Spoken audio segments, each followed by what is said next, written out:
Okay, let's proceed to the lesson 14. This is again a common expressions, a dialogue about asking someone.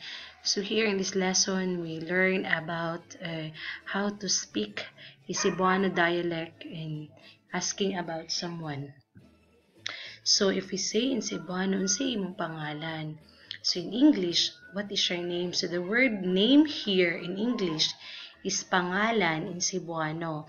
So unsay imong pangalan? In English, what is your name? Pila imong edad?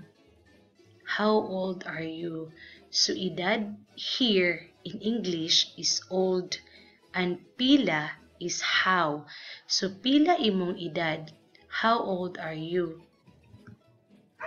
Asa ka gikan? So in English, where are you from?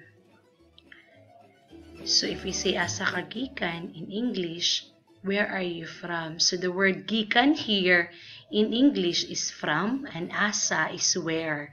So asa ka gikan, where are you from? Asa ka nagpuyo diri? So where are you live here? So asa again in English is where. So nagpuyo diri, nagpuyo is live and diri is here. So asa ka nagpuyo diri? Where are you live here? Minyo na ka?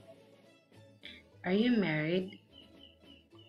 So the word minyo in Cebuano in English is married. So minyo na ka? Are you married? Kinsa imong mga ginikanan? So who are your parents? So in Cebuano, the word ginikanan is parents. So ginikanan, parents. And kinsa in English is who. So kinsa imong mga ginikanan? So who are your parents? Buhay pa ba imong mga ginikanan? Are your parents still alive? So again, if we say buhi in English is alive.